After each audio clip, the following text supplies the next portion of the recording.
Good morning, everyone. Welcome to my channel. I am bringing you a couple of updates this morning. One of them is my Sansevieria that I purchased 2 weeks ago now. The first week that I had her, I had these two. I put in bags right away because I was concerned just because of the shape that they were in.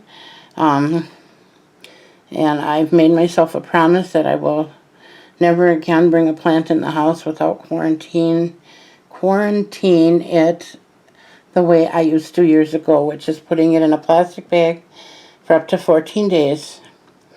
And I am so glad that I started using this method again, because twice now I have ended up with fungus gnats in that bag. Had I not put them in there, they'd be all over my house again. So, you know, prevention for me is much easier than trying to get rid of the problem after it's here. So, what I did with these two, these are both Sansevieria Hanii. I don't know if this little one is going to make it. I think she's down to one leaf. But I wanted to show you, hopefully you can see this. Do you see that? That's a fungus gnat.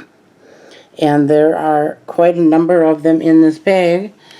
However, they are dead. I don't know if you can see this one. He was trying to get out of the bag and couldn't get out because it was a Ziploc, thank goodness. So I just wanted to, I know this isn't much for you to look at, but I just wanted to let you know that this method really does work, folks.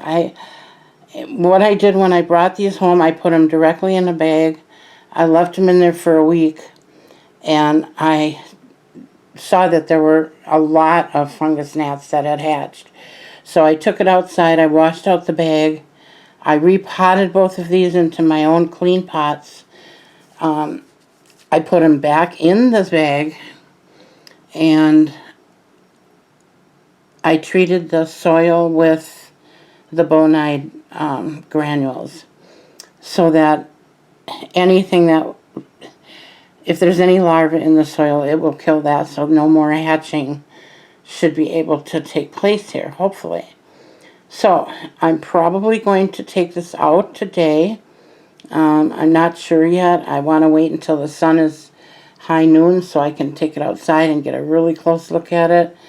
And if I don't see anything moving, then I will probably go ahead and take them out of their prison here. I hate to see them in there with no, you know, a lot of air and things that they need to survive, but they're doing okay. And again, I don't want my house to be filled with fungus gnats, so this method is working.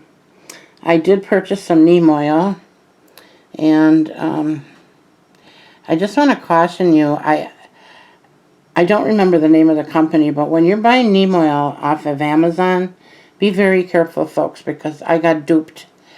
I was searching and searching to see which was the best kind and the best, you know, economically priced, and I really did my homework on it.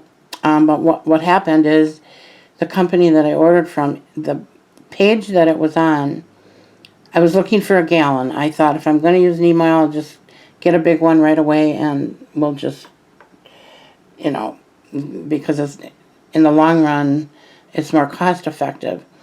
So I bought what I thought was a gallon, and it ended up being a 16-ounce bottle, and I paid almost $36 for it. So be very careful. And actually, I take that back. It was not Amazon. It was eBay that I bought it off of. But they had it on a page with gallons, with other gallon products. And it looked like a gallon container. Had I clicked on the picture and blew it up, I would have seen that it was 16 ounces because it clearly stated it on the label. But as I said, it was my own fault for not blowing up the picture and looking at it. I assumed it was a gallon. It was listed with other gallon products. So I think it was a deceptive tactic on their part. So just be careful is all I'm saying. Alright, I have one other thing I want to show you before I end the video. So bear with me while I go in the other room.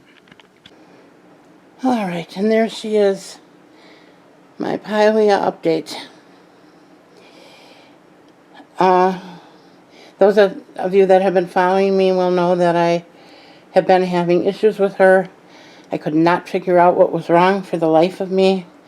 But I want to show you, the last video I did, I was suspecting that maybe I was wrong about the watering. And I'm pretty convinced now that that is the case. And the reason I say that is because, look, no dead leaves on the floor. I think I figured it out. Now, I do have a couple on here yet. And I just want to show you what those look like.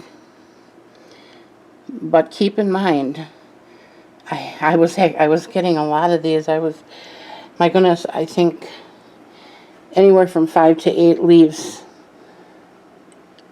laying on the floor at any given time. This plant was just really, really in bad shape. It was dying, and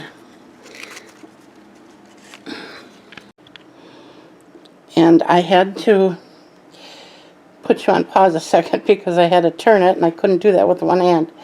This is the other side.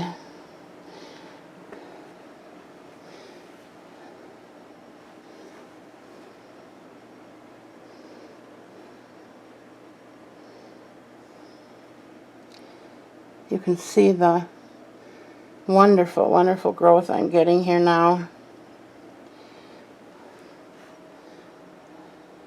And yes, I have 1 or 2 leaves on there that do have some browning. And I have some yellowing leaves at the bottom. That, my friends, is normal for this plant. It happens. The older leaves, especially the lower leaves, tend to yellow.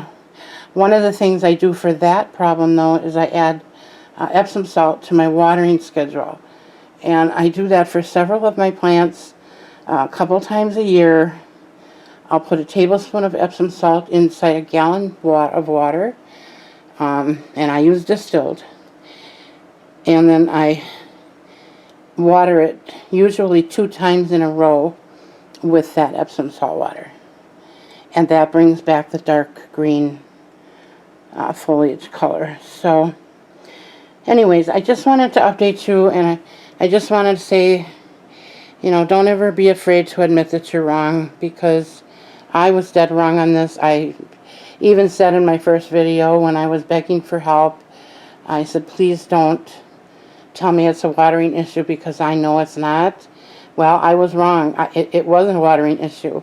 And the reason I found that out is because I started using my, I do have a moisture meter that I bought for this plant.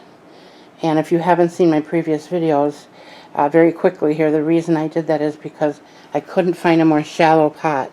I needed the width at the top, but in order to do that, I had to get this. I was forced to buy this deeper pot, which I knew at the time was going to be a problem, and it is,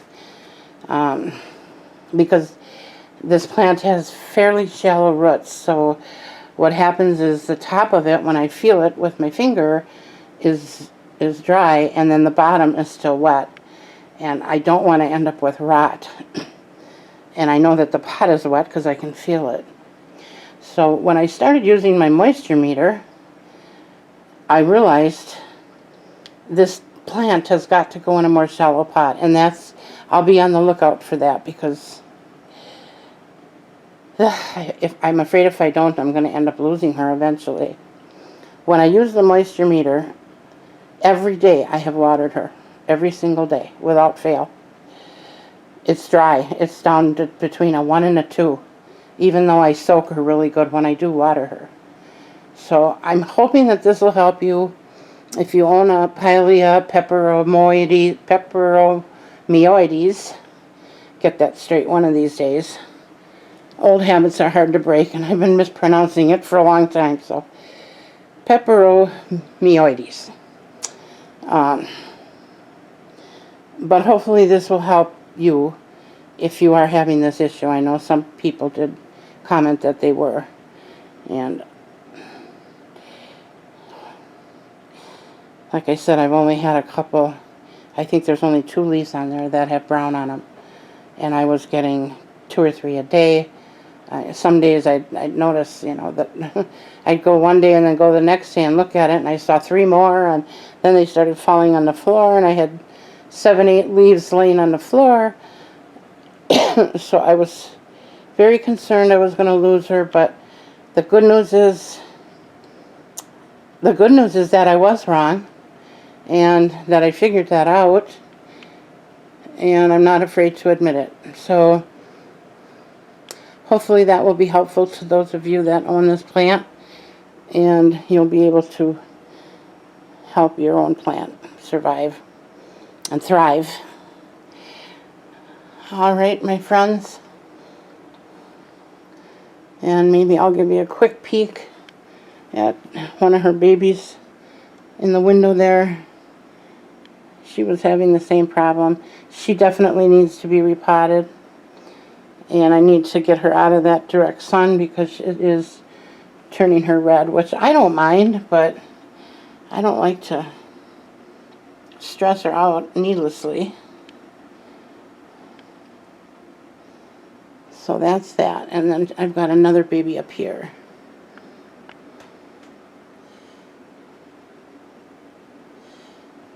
So that'll be it for now. Thank you so much for coming, and good luck with your Pilea.